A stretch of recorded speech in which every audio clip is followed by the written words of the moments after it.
the fuel crisis in Russia is gaining momentum. Imports of Belarusian gasoline to the Federation have quadrupled compared to August. According to Reuters, it has reached almost 49,000 tons. At the same time, according to Bloomberg's calculations, the production of petroleum products in Russia has plummeted by almost 10% after precise strikes by Ukrainian drones. In which regions are fuel sales limits already being introduced? And why are gas stations across the country shutting down one after another? Nikita Skoblikov investigated the issue. The number of regions in Russia where gasoline sales are being restricted is growing. After the temporarily occupied Crimea and the Chelyabinsk region, Tyumen and Sverdlovsk have been added to the list. In Tyumen, the N1 gas station chain has set a limit, no more than 30 liters of 92 or 95 octane gasoline per person, and in the Sverdlovsk region, the situation is even more severe. At some gas stations, the fuel has simply run out.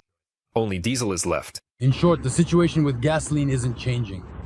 There's no 90, no 95, not even 92. Basically, only diesel is left. I've only got a range of about 40 kilometers left. That's it.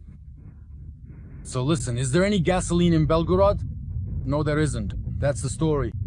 Already in Russia, people are saying, let's cancel the quality standards, make them more liberal, and Russian automotive blogs are already joking that it might all end with gasoline being sold as 95 or 92, but in reality, it will have a much lower octane rating, which will harm the engines and cars that use this fuel. According to Novye Izvestia, in October 2025, hundreds of gas stations in Russia may close. Owners do not want to sell fuel at a loss to themselves. The publication notes that during the height of the shortage, from July 28 to September 22, experts from the company Omtconsult monitored the operation of 17,000 gas stations and confirmed that at 360 of them, drivers are already being refused gasoline. We do not expect a street protest of that kind. We will need to watch for isolated outbreaks of discontent, probably around gas stations, maybe some street blockages here and there when people can't get fuel and start demanding gasoline.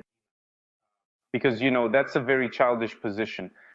Everyone understands everything, but they'll beat their chests and say, but what do we have to do with this? Give us gasoline. We've loyally supported everything. We've voted for everything. We never went out, never protested. So why us? And this childish attitude at some point will inevitably be outgrown. In order to cope with the growing fuel shortage, the Kremlin sharply increased gasoline purchases from Belarus. In September 2025, imports of Belarusian fuel quadrupled compared to August, reaching 49,000 tons. According to Reuters, 33,000 tons of diesel fuel were also supplied from Belarus to the Russian market in just 1 month. Russia is importing gasoline and from various regions, Asia, China, other countries, and Europe, including from Belarus. This is one of the outcomes of Putin's war. The country at the gas pump is not selling, but importing gasoline. These are the rightful results of the work of Ukraine's security service, our armed forces, our intelligence, and our Ukrainian weapons manufacturers. The main reason for the fuel crisis in Russia is the precise strikes by Ukrainian drones on oil refineries. Since the beginning of August, at least 28 facilities have been hit, which, according to the Moscow Times, has brought fuel production down to multi-year lows. In October, oil processing at Russian refineries dropped to 4,860,000 barrels per day. This is 10% less than in July. Compared to October of last year, the decline is 5%, and relative to the pre-war year of 2021, it is already 14%. As a result, processing volumes have reached their lowest level in at least the past 5 years. In October, the Antipinsky refinery in the Tyumen region, Slavneft Yaroslavnefteorg Synthes in Yaroslavl, Rosneft's Tuapse refinery, Orsknefteorg Synthes in the Orenburg region, as well as Kinef in the Leningrad region, came under attack. The latter, due to a fire, was forced to shut down its main primary oil processing unit, which accounted for 40% of its capacity, according to a publication by the Moscow Times.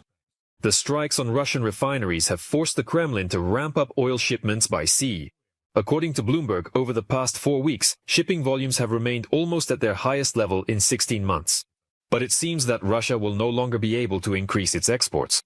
The spare capacity of the ports is running out. The two main hubs, Primorsk in the Baltic region and Novorossiysk on the Black Sea, are operating at full capacity. A third port, Ust-Luga, could theoretically increase shipments. But since the beginning of the year, its figures are still below the peaks of October 2024. Meanwhile, the European Union is ramping up the pressure. The 19th package of sanctions is being prepared, which, according to Bloomberg, will specifically target Russia's so-called shadow fleet. Moreover, EU ambassadors have agreed on a plan to completely phase out Russian gas and oil by 2028, despite the positions of Hungary and Slovakia, Reuters reports. Nikita Skoblekov for 3DAM TV channel. The Russian shadow fleet continues to pollute the European Sea with oil. Just last year, at least 5 Russian tankers left traces of oil spills off the coast of Europe. This is reported in an investigation by the journalistic group Source Material and the publication Politico.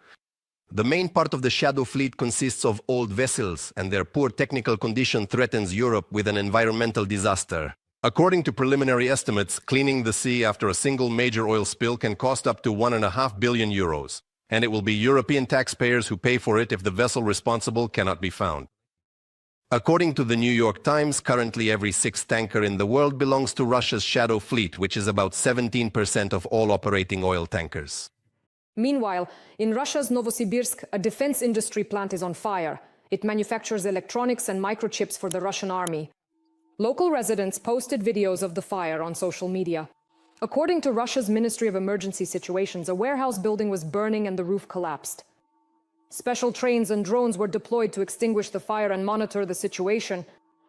By the way, the distance from Novosibirsk to the Ukrainian border is more than 3,500 kilometers. So Ukrainian drones are striking oil refineries deep inside Russia, disabling processing facilities. The losses are already being estimated in the billions of dollars. This deepens the budget deficit, forces cuts to social programs, and causes fuel shortages, experts told correspondent Dmitro Shulja.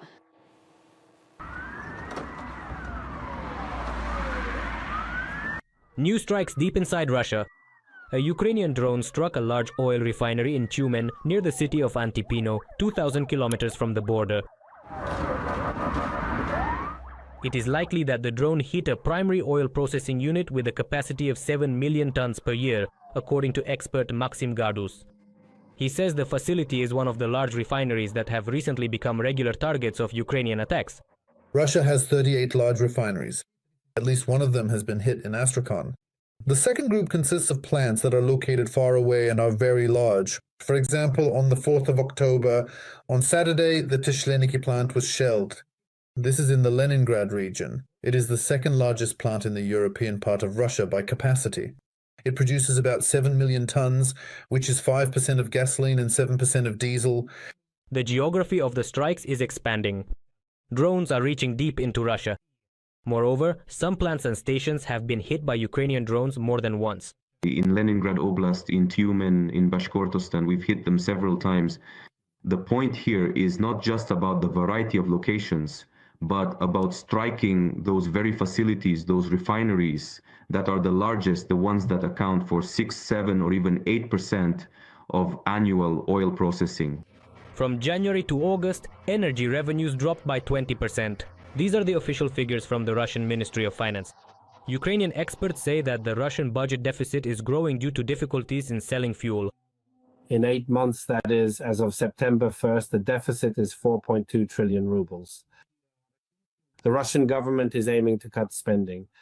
One of the items they want to cut is the damper. This is a subsidy to fuel distributors to cover the difference between global prices and the prices at which they sell fuel in Russia. The economic crisis is forcing Russia to cut back on infrastructure projects. Currently, they are primarily reducing long-term programs planned for decades ahead. There will be cuts to many social programs, and this idea that's being discussed, that the state should pay pensions, this could be affected. The options currently on the table are to stop paying pensions and to cut benefits. It's no secret that in Russia, more and more businesses are switching to a 4-day work week instead of the traditional 5-day week. In other words, people are earning less. There is also talk about the possibility of nationalizing citizens' money in Russian banks. The amount in question ranges from 56 to 73 trillion rubles. Bloomberg reports that due to Ukrainian strikes, Russia's oil refining has dropped below 5 million barrels per day, the lowest level since April 2022.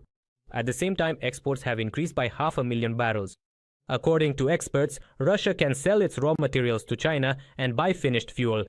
How much exactly does Russia currently earn by selling its crude oil and then subsequently buying back what it could have easily refined and sold itself, thereby profiting significantly from the entire process itself? And China will supply this essential oil to Russia as refined gasoline without any significant discount. If things turn out this way for Russia, it will mean even greater losses for them, and the budget deficit will only grow further. Due to problems with their own refining, the Russian army is experiencing local fuel shortages. A strike hits a region with troops and there's no fuel there. At the same time, experts emphasize the Russian army is given priority in supply. The army will be supplied first and foremost. No matter how much fuel is produced in Russia, the army has always had it. The second priority is the railway. Supplying it is also a priority. Next come industry and business. Drivers are at the very bottom of the list. Even the regions of the Russian Federation are ranked by priority. Supply to Moscow is stable. Experts note this. In Yekaterinburg, however, limits have been introduced: 30 liters of gasoline and 70 liters of diesel per person, and prices are rising. that's about 70 to 80 Russian rubles per liter. That's very, very expensive for ordinary Russians because they are simply not accustomed to such high prices at all. According to former British intelligence officer Philip Ingram, strikes on fuel infrastructure are a key part of the war. Ukrainian experts emphasize this. A real result can only be achieved by combining further strikes with new sanctions against Russia. It is expected that there will be tougher procedures regarding the detention of ships and the shadow fleet, which numbers about 30 tankers. But these are also sanctions targeting both individuals and legal entities, as well as the impossibility of goods entering Russia that are not related to the oil and gas sector, but which play an important role in the normal life of the state. The fuel shortage is noticeable not only in Russia, but also in the temporarily occupied territories, particularly in Crimea. There is almost no A95 grade fuel at gas stations.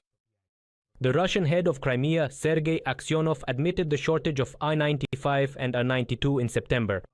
The fuel shortage has already affected more than 20 regions of the Russian Federation and the temporarily occupied territories of Ukraine. Dmitro Shulha, TV channel Rada for the results of Yedini Holovny.